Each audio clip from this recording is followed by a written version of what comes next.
This is Sports Talk with Steve Jones, a Seven Mountains Media production, your daily talk show with the voice of Penn State football and men's basketball, featuring interviews with special guests. We have one in studio today, but of course, we're leading this off with our host, Mr. Steve Jones. Steve, how are you doing today? I'm doing well, and for the first 20 minutes, you can watch some of the reruns of Ted Lasso.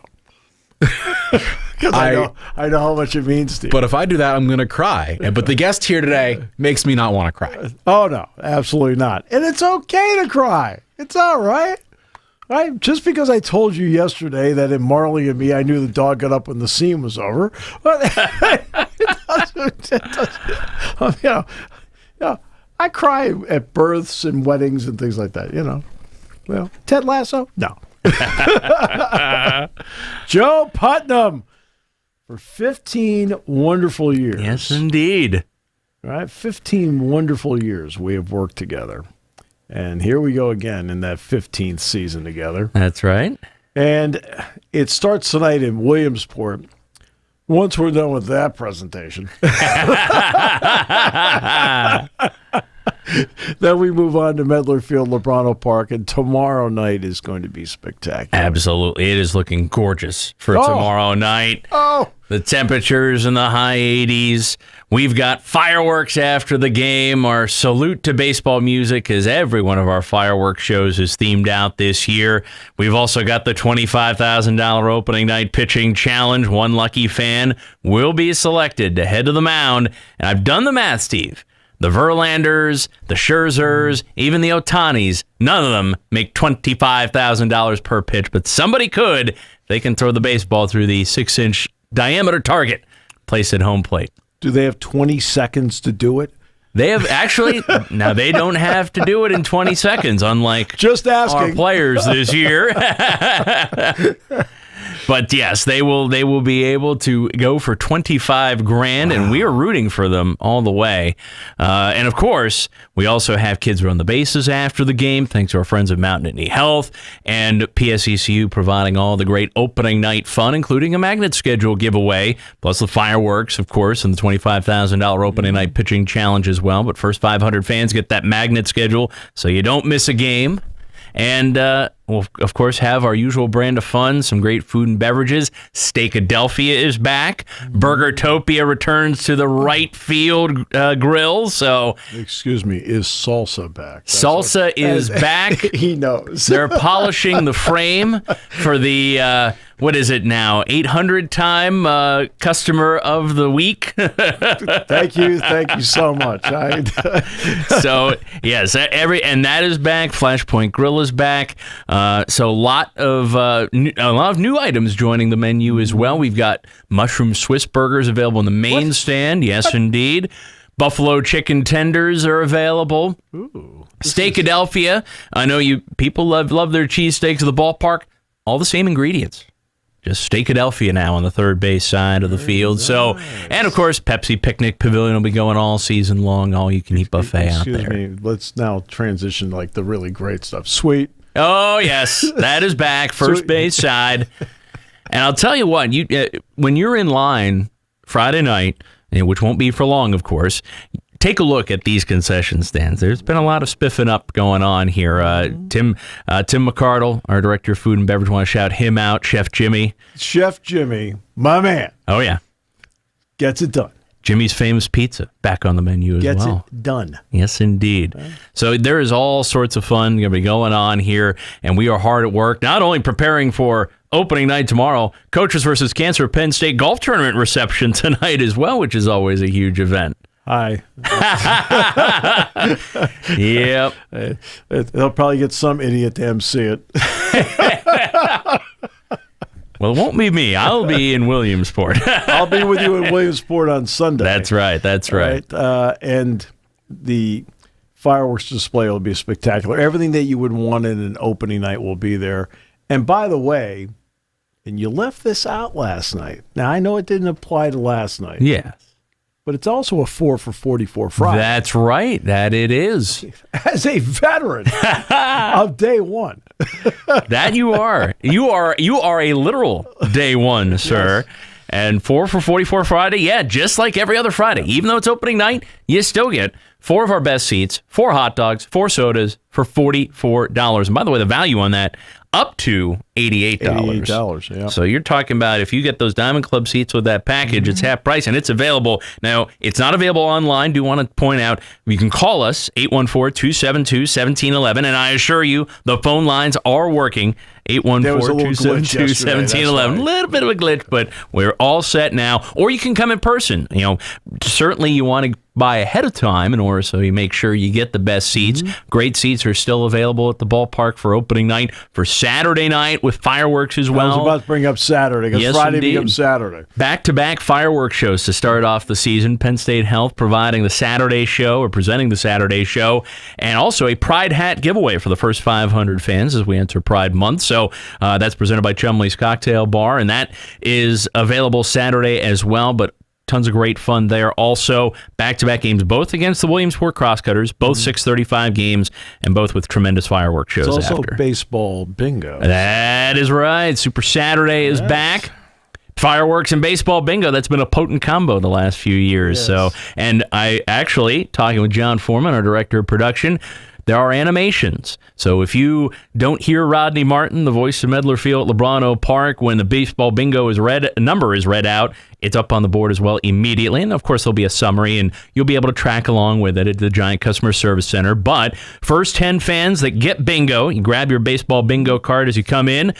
When you get baseball bingo based on the events on the field, then you can take it to the Giant Customer Service Center. You'll win a Spikes prize pack, and you'll be entered to win the ultimate baseball bingo prize pack, including that big screen TV at the end of the season. Will be awarded the last Saturday home game of the year on August 26th. If you're wondering what I'm doing in the middle 3 innings, I'll be filling out forms for you. Oh, wait, not eligible again? Well, that's after I fill out all mine the first 3 innings. So. Perfect. Great. I'll be in there going, you can take those out.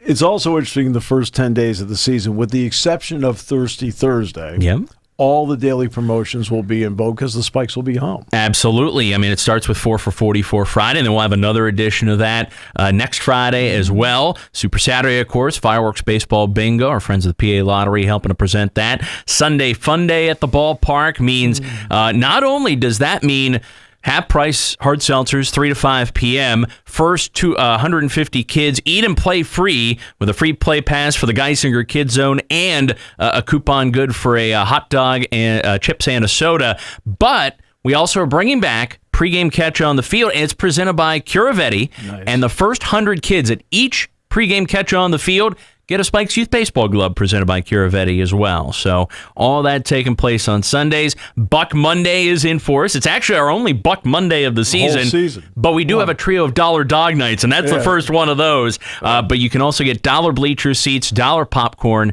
as well.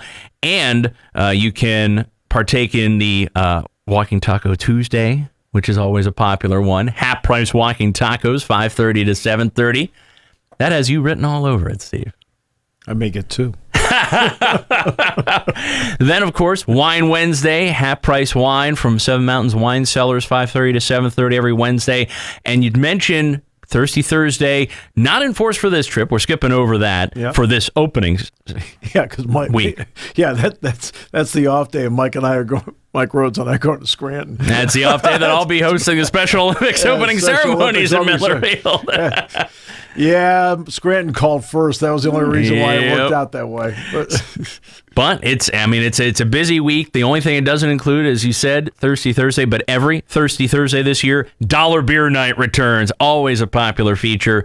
$1 12-ounce domestic drafts, $2 12-ounce craft drafts available from 5:30 to 7:30 every Thursday home game as well. It's also going to be fun to watch this team develop. Absolutely. You and I watched some practice. Yep.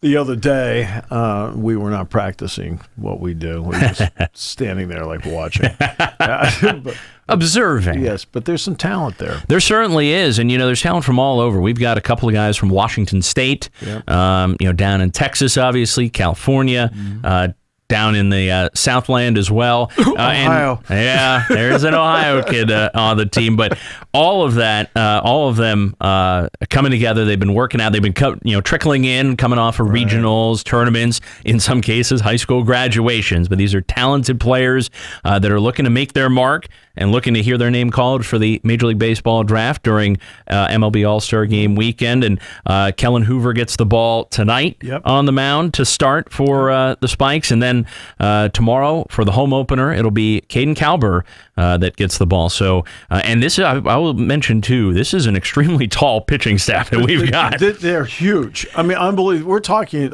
everybody's like 6'4" to 6'7". Exactly. Very few exceptions. I mean, you talk about Mike Rhodes, this might be a basketball team we've got out here that's just on the mound. And I will mention, you do not need to be 6'7" to participate in the $25,000 opening night pitching challenge. So, and tickets available for Spikes games as well as season tickets or luxury suites, or if you want to get to the Pepsi Picnic Pavilion, all this is available. Absolutely. StateCollegeSpikes.com is your one-stop shop. You can take care of all that there. If you're looking for those season tickets, flex books, if you got any questions, or you can give us a call as well, 814-272-1711. You can also stop by the ticket office. We're open all the way to 5 o'clock today. Open 9 a.m. to the end of the game tomorrow, 10 a.m. to the end of the game Saturday, and frequently throughout the course of the season, so you can always stop by in person as well.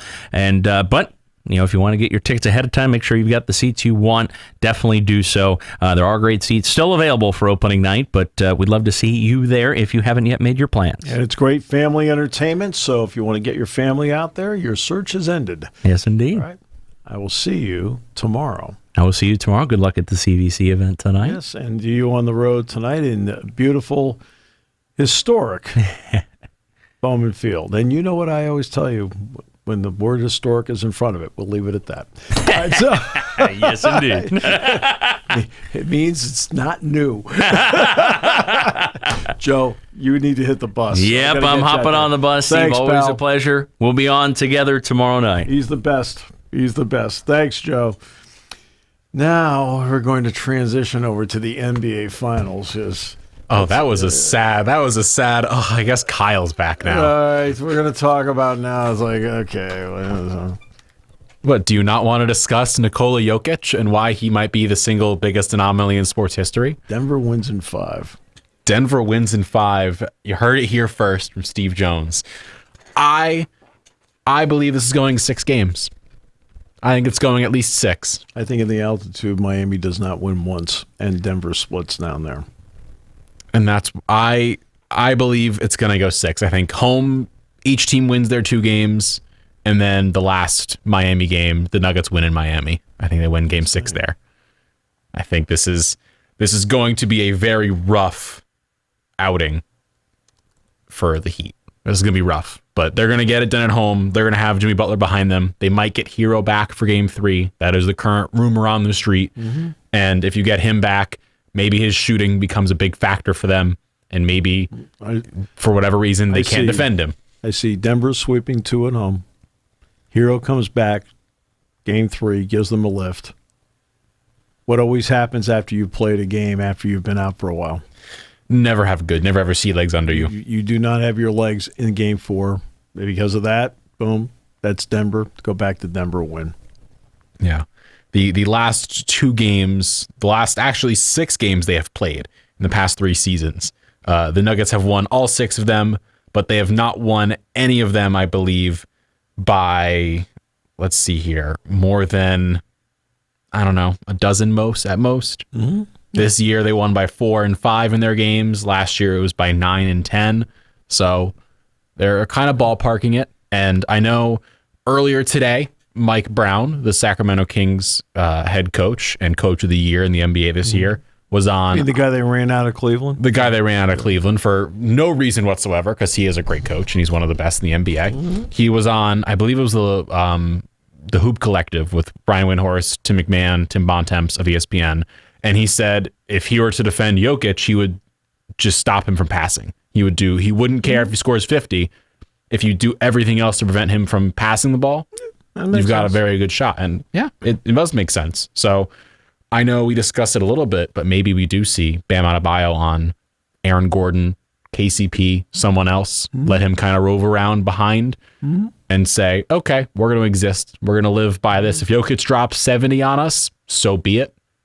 But at least he's not going to get more than 5 assists. No, he's dropping 70 on me. I might want to adjust to that. But I think you'd rather bet the house that him getting 15, 20 assists is going to hurt you more than him dropping 50 points on you in a game, which makes sense.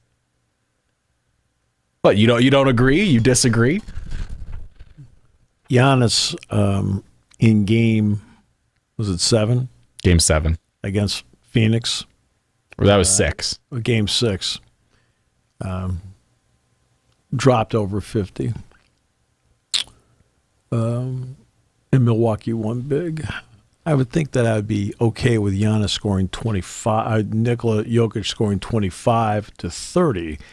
When he gets above 30, I do need to make an adjustment. But I think the point he was at least making, and what I kind of tend to agree with, is that if you can prevent him from being a playmaker, yeah, I would much rather live with him just being a pure shooter. The first half, I want to make sure he's not a playmaker. Yeah, because he's going to get his shot. He's just going to do it. He's got that weird shot like Dirk where he takes those weird angle shots and he's leaning back in odd directions. And you can't really defend that. Right. There's no way to. I mean, the dude is 7 foot and built like a brick house.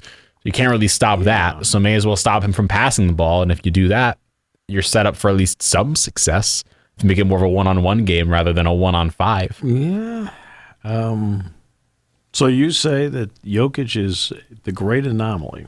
I would say he is a great anomaly. Can you tell me one player in another sport where it just does not make sense what he does?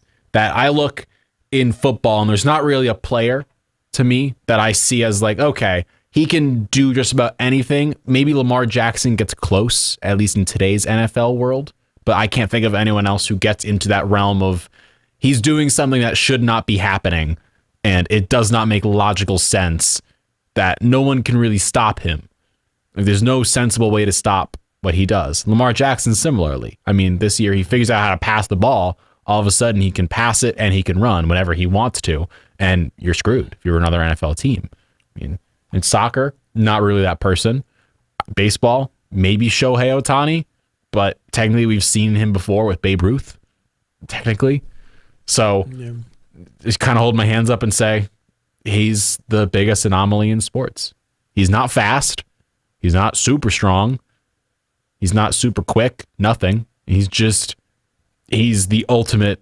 I have every fundamental. I know how to do everything. You can't really stop that. Well, he certainly is. And the other, I'll tell you what the other element is that he's a little bit quicker than people realize. He does not look quick because he is a point forward. He's not moving as often. But then you do watch him run, and you realize that he'll get a first step on you, and he can get to the bucket a little quicker than you think. Mm-hmm. So, yeah. He's got a good first step. He also has, I think Mike Malone talked about it, how he has great cardio, that he will beat you up and down the court the entire 48 minutes of the game nonstop, and not many other players can really do that or keep up with him. So it's going to be interesting, him against Bam for a full series, and then probably Jimmy Butler against Jamal Murray, and it's going to come down to Michael Porter Jr. versus Caleb Martin, I guess, which is weird to say out loud. Caleb Martin is an interesting player because he has been, to me, the difference. You know, they needed somebody, because Hero was out, to step up and hit the shots that he has been able to provide. And look, you can talk about, he's been wide open. Well, it doesn't mean you're going to make it. He also made, I believe, a sidestep fadeaway 3-pointer against someone in games 6 or 7. I mean, good. that's a shot that Steph Curry hits. That's not a shot that Caleb Martin should be hitting, but he does. He's in the zone, and he's going to make some money. Yeah. And he's one of those guys that was undrafted. It was like Duncan Robinson. Which I will now slip into the draft here for a moment. yesterday was a big day that came and went because it was the day that anybody who had put their name into the draft and left open the option of returning had to make their decision as to what they're doing. So let's do this from a Big Ten point of view. Zach Edey, as expected, and I've been saying this now for months, that he would be playing at Purdue next season. He pulled his name out of the draft last night. That's fine. His game is terrific for what Purdue wants to do. In fact, it's awesome for what Purdue wants to do. But it's not what the NBA does. Cliff Amore, Rutgers, pulled his name out of the draft. Same story. You put Cliff within that 8-foot radius of the basket, he's going to make plays. In the NBA, I could see Amore eventually being a Robert Williams type of player, right? Down the road, but not yet. I was not surprised he came back. A guy that did surprise me is Dylan Mitchell of Texas. I know this is not Big Ten. He pulled his name out. And Kyle, to be honest with you, after watching tapes, watching him twice in person, he is a high wire act and has no game. He is a great athlete playing college basketball, but he is not a basketball player. So it must have been a realization on his part, but he's going back to Texas. That's a big plus for Terry in Texas to get him back. Now back to the Big Ten. Jaden Akins and A.J. Hoggard both pulled their names out of the draft. They're going back to Michigan State. Terrence Shannon and Coleman Hawkins both pulled their names out. Shannon surprised me. Hawkins, no. Hawkins was in the G League. Yeah, per ESPN in terms of rankings, Coleman Hawkins was 54, Shannon was 55, Zach Edey 47 in their overall draft expectation rankings. Exactly. These are second round at least picks, and Dylan Mitchell 41. Right. So. Now the last one I saw Seth Lundy 45 and Pickett 48. Mm-hmm. The last two I saw, so I don't know if that's holding up or not. So those guys are all going back. Kisei Tominaga, the 3-point shooter from Nebraska, is going back to Nebraska. Let's see. Who else? Is there anybody else? Oh, Chase Audige kept his name in the NBA draft. He is going to leave Northwestern. Boo Buie had already announced he was staying. Let's see. Who else off the top of one's head here? I mean, outside of, are we talking inside of Big Ten or outside? Well, inside the Big Ten for the moment. Yeah. Inside, a few other players coming back. A few players also in the portal could end up in the Big Ten. Yeah, right. And, of course, one of the big names that's staying in is Oscar Tshiebwe. Oscar Tshiebwe staying in. I know Olivier Nkamhoua is possibly in the portal from Tennessee. Yeah. So he could come to Michigan. That's apparently a very strong possibility. Well, what gets me about Michigan, I've seen some mock drafts now where Kobe Buffkin is in the top 15. Okay. I mean, do I think he has an NBA game? No question. Watching him against Penn State and then watching him in the Big Ten tournament? No question. He has an NBA game. Do I think he's one of the top 14 players in the draft? No. But that's me. It's a very odd draft this year where, again, the high end has just so many really talented guys. But as soon as you get past 10, it becomes a very big just banking on someone hitting it real hard. Yeah. It's really become that. Yeah. Again, do I think Kobe Buffkin is a first-round pick? One of the 30 players? Yes. Do I think he's a top 14 lottery pick? Yeah.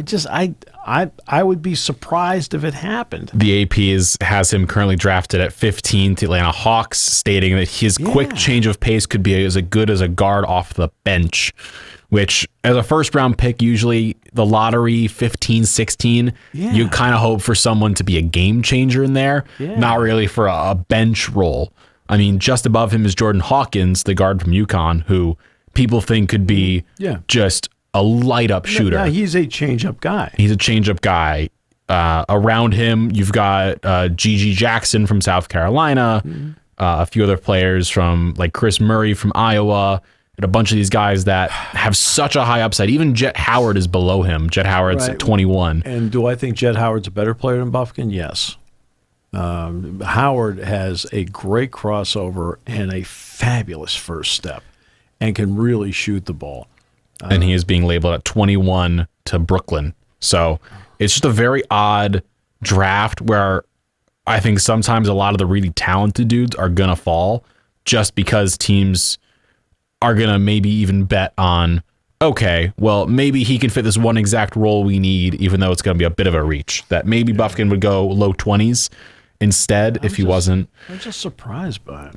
It's odd. It's a very odd year draft-wise. I mean, look, for example, like you watch Trace Jackson Davis in the Big Ten. Wow, look at him. He's going to be a late second-round pick. I don't know where he is on that chart, but he's going to be Jalen Hood-Schifino is going to get picked before Trace Jackson Davis. Jalen Hood-Schifino is currently labeled at 17 to the Lakers in the most recent draft, and currently Trace Jackson Davis 25 to the Grizzlies per the AP. So really, first-round pick? I'd be surprised. First-round pick, but that at least fit-wise would make. I mean, it wouldn't completely shock me, especially fit-wise, because a team like the Grizzlies, this is just more specific, and we'll get to the draft at some point when the draft actually happens. We'll get really into it. Right. But I mean, fit-wise with them, you've got no Dylan Brooks now because he's gone, and they have no forwards. They're losing a bunch of their small forward guys, power forwards, or injuries left, right, and center. So the fit makes sense in a place like that. And I could see that's why this year is so odd, because him, even Amari Bailey, who has been really good in college with UCLA, is going lower than I think people expected. Again, Dylan Mitchell was a top 10 projected pick going into last year, and he fell to 41, which is why he then took his name out. Again, after watching him on tape and then seeing him twice in person, he has NBA athleticism and has no game, right? And what happens, you get into the combine, what gets exposed? Your game. Yep. I'm not surprised. I was surprised he pulled his name out because I thought he was bound and determined to stay in.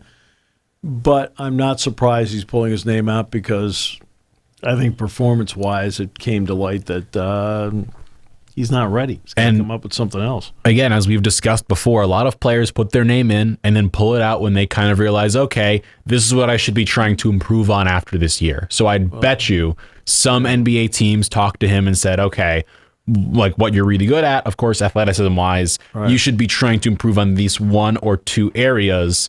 So the next year you come back, he's probably going to be a first-round pick. Again, he was a top 10 projected pick going into last season, which is crazy high. He doesn't shoot the ball well from the outside. That's one. Number two, he does not handle the ball well. And number three, can he block shots? Sure. Can he rebound? Sure. Is he a good defensive player? No. I mean, that's three things. And that's part of the value of it's not just the combine. The combine's really important, but then you get individual team workouts after that. And that's where the difference comes in, where these guys do get the information. And they're not trying to recruit you. Hey, we really want you to be a Portland Trailblazer. Come on, sign with us, be with us, follow us to freedom. No. They look at you and go, hey, look, we come up with our number here and here. We're not going to pick you because of this, this, this, and this. They're not there to recruit you. But luckily for him, he should have a bit of a bigger role coming into this year. I know Texas landed A. Smith from Oral Roberts, the man we all know and love from that tournament run, which was amazing. Sure. And Caden Shedrick from Virginia. They kept Tyrese Hunter. They kept Dylan Dessou. But they also lost a bunch of guys outside of that. Plus, they lost Ron Holland and A.J. Johnson, who were both meant to be recruits coming in this year. Both of them left for the G League and then for Australian NBL. So they get him back. I'm guessing he's going to hopefully have a starring role for this team. Well, he'll as start, but he he'll started start. against Penn State, too. But let's say he starts. Let's say he does well this year. Let's say he does develop a 3-point shot. Maybe he still doesn't develop the handle, nothing else. But if he gets a 3-point shot, teams may say, okay, we see the potential in him. If he can develop one more thing and become a really big 3-tool combo wing, it could be really interesting for him. As an athlete, I see it. But if you're taking as an athlete, and let's say he gets to 38% from 3, that I think a team is going to take a shot on him in the first round. I've looked at his shot. It is a line drive. And it's just, boy, he's really going to have to change it. In other words, he's got to get some sort of arc on it, but that also means that now you're changing how you shoot. Now, as a dunker, he's great. He's a fabulous dunker. Dude can dunk. This feels, at least not to the same level, but similar to like a Matisse Thybulle, where if he can get one thing, because he's a very versatile defender. Dylan Mitchell is a great defender. He's a all NBA defender. I mean, he is an elite defender. He was an elite defender in college. But he was taken for his defensive ability, and the Sixers had hoped that 3-point shot would come. It hasn't come. No. But if it ever did come, he would become the ultimate 3-and-D wing, where if he could shoot a 3-ball, I mean, Mo Harkless did it for years, and he could barely defend a brick wall. No, sorry, Mo Harkless, for taking a shot at you today. But again, that's Kyle Leff. Mo, I love you. Kyle. I love you, Mo Harkless. I loved you on the Magic. I saw you play once. Big problem here. Yeah, but it's a very interesting time in the draft. I know a bunch of UConn players stayed in. I know Andre Jackson stayed in, which was a bit of an interesting one because I don't think Did Sudoku stay in? I assumed he Adama would. Sanogo. Sanogo, I would assume he stayed in because he doesn't qualify for NIL money. He does not. He has remained in the NBA draft. Yeah, I thought he would because he is a foreign player. Foreign players do not qualify for NIL money. With Zach Edey, Zach Edey, he's from Toronto. Okay, just a quick lesson for some out there: it is a foreign country. That it is. Okay, if you didn't know during the pandemic, right? They've worked around it through some charities in Toronto. I'll leave it at that. It's interesting. But again, foreign-born players do not qualify for NIL money. So, just in case people didn't realize that. Yeah, it's true. But it's going to be just a real funky draft. I mean, you've got a lot of these guys that did well in college. Excuse me, I need you to explain something to me. Yeah. Why is Michigan State and Washington on Peacock, but Purdue and Syracuse is on the network? Because Syracuse is the greatest school to ever exist. Is that what I'm gathering? No, that can't be it. Okay. I mean, hey, Syracuse is getting back Judah Mintz. We're getting back. He was a late second round possibility in the draft, and he came back, and he's probably going to get better and probably going to go next year in the draft. We get him back, and we're feeling good. I found it to be a curious decision. I mean, if I'm sitting in the room, and I don't know if there's guarantees as to who's supposed to be on what, but Purdue, and if I have a choice between the two, of being on the network or being on streaming, Purdue, Syracuse goes streaming, and Washington and Michigan State. Considering Washington's a pretty good football team. They are a good football team. With Michael Penix at quarterback, and then DeBoer did a good job with that team last year. We don't know how good Michigan State is. Hard to tell with, especially a quarterback. We don't know what's going to happen now. Peyton Thorne's transferred out. But I found that to be curious, and because here's a big one. We don't know how good Purdue is with a new head coach. We don't No idea. know. So I found that to be a curious one. If you're wondering why Penn State, Delaware was announced at 3:30 but is now noon, NBC is the one that made the request to go back to noon if it was possible. I can't remember what the reason happened to be, but they're the ones that asked, and it's going to still stay on Peacock, but they asked to put it back to noon. All right, so Penn State opens at 7:30 with West Virginia on NBC. Then on Peacock at noon, they have Delaware. Then the next week, they are on Fox with Illinois in the Big Ten opener in Champaign. Then they have Iowa at 7:30 on CBS for the whiteout game. Northwestern's not announced yet. Then a bye week. Then after that, it's UMass in the homecoming game. They don't have a network yet, but it's going to be at 3:30. Then you go through a series of games where you're not sure yet, which would include Ohio State, Indiana, Maryland. You don't know. Then you've got Michigan at noon. That'll be on Fox. Rutgers, nobody knows, in the Friday night game after Thanksgiving at Ford Field. Michigan State will be at 7:30. So those are 7 of the 12 kickoff times have been announced for Penn State football. The other ones will be done some 12 days in advance, and I'm sure the mystical, magical 6-day deal, which makes no sense to me at all, none, never has. The AAU, the academic wing of the AAU, all right, has announced today that they have 4 new members. Oh. What members are those? University of South Florida, Miami, Arizona State, and Notre Dame. Well, that's an interesting last name you said there. That's why I saved it to last. Mm. We know that over the years, what has been, I don't know if it's been spoken of or not, but a criterion for Big Ten invitation, being an AAU school, and you're saying, well, Nebraska's not an AAU school. They were when they were invited. Then because of their medical center situation, after about a year or two, they dropped off.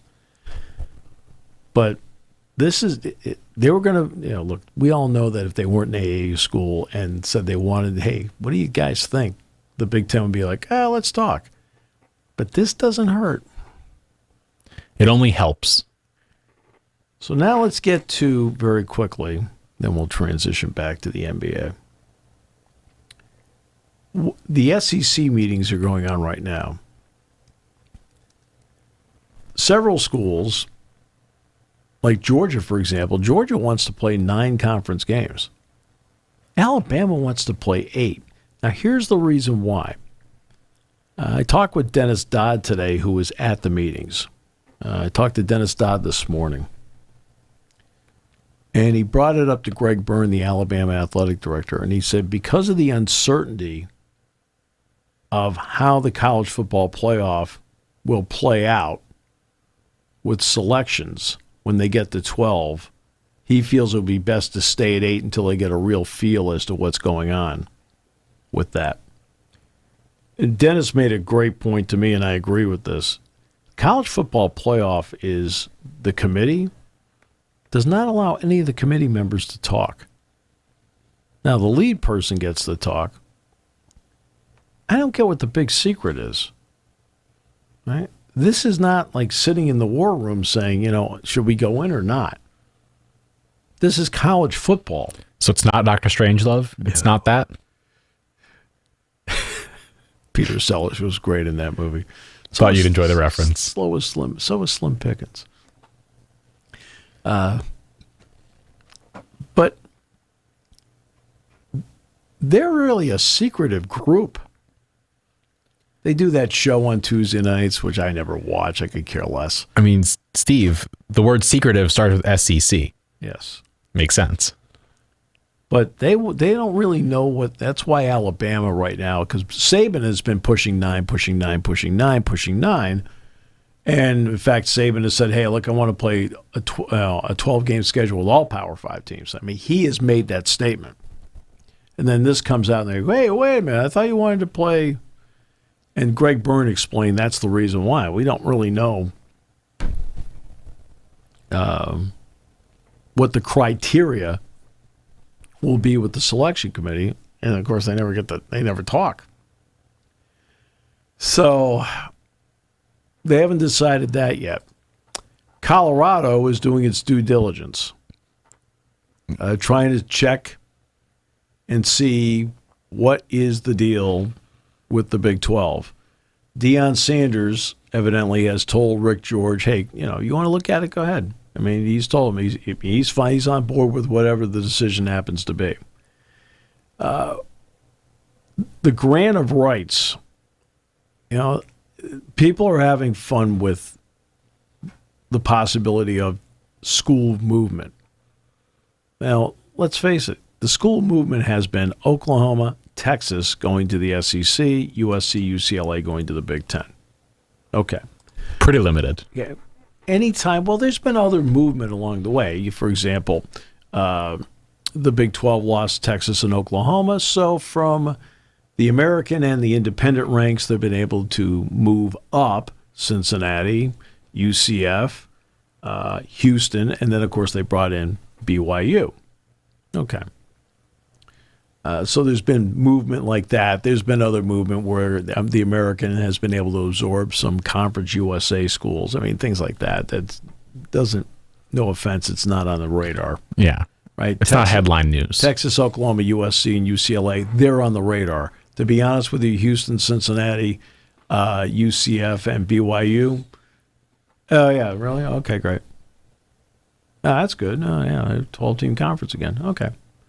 They do have an aggressive commissioner, Brett Yormark, who doesn't appear to be sitting still for anything. And if you're Colorado and you're seeing that they have $31.7 million guaranteed between their ESPN and Fox deals, you're saying, what's happening with us? Because nobody can tell what's happening with them. And Washington State just put on a freeze with their athletic department and across the university because they don't know what's happening with the TV deal.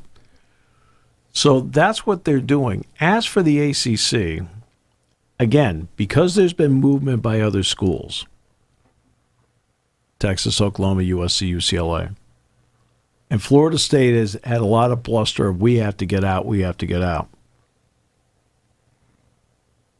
Kyle, to be honest with you, legally they can't get out. Nope. The ACC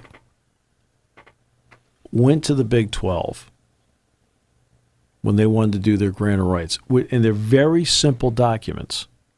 I think one is 8 pages, one is 5 pages. Lots of words. Lots of words. I mean, instead of having those like 500-page, 200-page agreements and everybody, they don't know what they're signing, I've read both of them. All right, that have been put on, and Dennis is the one that put them out online. They're simple. And I think the Big 12, which has theirs locked up in Delaware, believe it or not, they're a Delaware corporation. A lot of people have done that because of the laws of Delaware. That's why they have it there. They drew it from old railroad agreements made in the 1800s. Huh? Yeah. Excuse me? And that's where they came up with the legal precedent, which had been challenged in court, the legal precedent to do what they did and how it's worded. Texas and Oklahoma both have money, and Texas has a lot of money. Okay. Texas and Oklahoma were invited and were accepted into the SEC 2 years ago. Okay. Use some common sense here. Why has Texas and Oklahoma played in the Big 12 in 2021 and played again in the Big 12 in 2022 and again played in the Big 12 in 2023? Can I use my common sense and make a guess? Yeah. Does it have to do with money? It has to do with the grant of rights. They finally paid $50 million each to get out of the final year so they can make the move over to the SEC. Oh, and by the way, because they're going a year early, they don't get the full SEC cut. And it should be pointed out that the ESPN deal does not have in there, hey, if a new member comes in, we'll give you, pick the number, $70 million. Nope, you get the same number no matter what. You just have to divide it up more ways. Why in the heck do they, and let's okay, this is not to disparage anybody. Please, this is not meant to disparage a single institution. Notre Dame is the only big chip left. Okay? Being cruel to SF Austin here. Yeah. They can give us a call. We'll direct them to Jerry. He'll handle it. As soon as we explain to him who Stephen F. Austin is. Florida State is a very good brand. I didn't say great. I said is a very good brand. Clemson is a very good brand. Washington is a very good brand. Oregon is a very good brand. But if you're sitting in conference offices and looking at your current membership, it has to be a great brand for me to say, okay, who can we bring in to make the slices of pie bigger and they're not draining it from the rest of us? Florida State and Clemson don't do that. Miami doesn't do that. Washington and Oregon don't do that. There's only one. Notre Dame, who, by the way, again, according to Brett McMurphy from the Action Network, is now an AAU school. Interesting move. Good for them. But in Notre Dame, its TV contract is up in 2 years. We'll see what happens in their negotiations with NBC, because I believe the exclusive negotiating window is not closed yet for Notre Dame. But you're at a point now with networks, and we've been talking about the NBA. That's the behemoth. That is, okay, there are two gigantic must-have contracts out there. The college football playoff and the NBA. Everybody else is in the nice-to-have category. In other words, hey, we got that contract. That's really good. That's nice to have. Right? You can love women's basketball all you want. That is great. Okay? Great run, lots of publicity, championship game, drew really well. But again, we've got to be realistic here. In the real world, it is a nice contract to have, and ESPN will bid for it, and in all likelihood will get it. But it's a nice contract to have. They have to have the NBA. They have to have the college football playoff. Have to. If you're saying which one of the three can we do without, guess which one's the one they can do without? The one they make the least money on. Right. Okay. It'll also be the lowest bid, too. When you're laying off 7,000 people like they are, you're tapped out on rights fees. And you need to have, because the NFL settled. Major League Baseball settled. The NHL settled. Okay, so that's three of them. Okay, now you got these two. Oh, and obviously the NCAA basketball tournament, men's tournament, settled. Okay, there's 6 behemoth contracts you have to have. It's like being Sky Sports in Great Britain. You have to have the Premier League. You have It's baseline. You have to. I mean, you don't go to a meeting and say, what do you think? Should we bid on it? You go into the room going, okay, we've got to be really careful how we do this. We've got to get it. I mean, there are just certain contracts. There are 6 contracts in this country, with the NHL being number 6, that you have to have. Well, 2 of them are up for bid of the 6. The other ones are settled and are years away from being talked about again. Except these 2. Now you're looking around and saying, okay, which nice to haves do I have to make sure, okay, we're keeping, but are we keeping it within the realm of a budget? Because we've got to go all out to get these two. And ESPN's going to bid for both of them. They have to. They're saving up for their dream house, and they need the dream house, because if they don't, they're not going to be able to get it for another 10 plus years. And just because you're ESPN, don't count on the fact that, oh, well, all we got to do is show up, make the bid, we'll get it. Remember, who had the BCS contract for years? Fox did. For years, Fox had the BCS contract. It wasn't ESPN.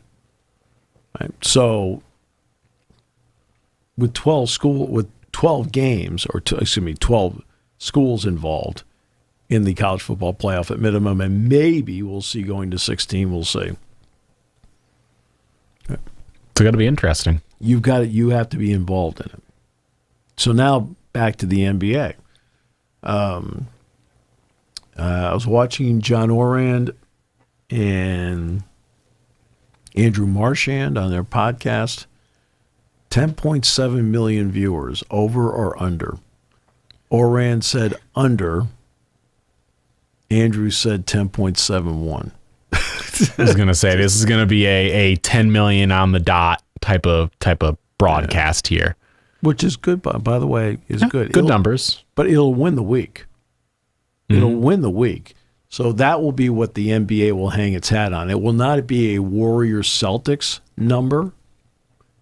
You don't expect it to be a Warriors-Celtics number because it's the Warriors, who are incredibly popular, the traditional name of the Celtics. You don't have that. But if you get over 10 million viewers on average per game, you've had a great week. Can you tell me, if you were to guess what the 2021 season, so the Bucks Suns, what game one had versus the Warriors Celtics game one, and then the Raptors Warriors, so 2019's game one. We're not going to include the pandemic bubble because that one was so odd. But if you were to give me the numbers for game one Warriors Celtics last year, I'm going to guess it's 12-13. I'm going to guess Suns Bucks about 9-5-10, and I'm going to guess Raptors and Warriors probably 9-9-5.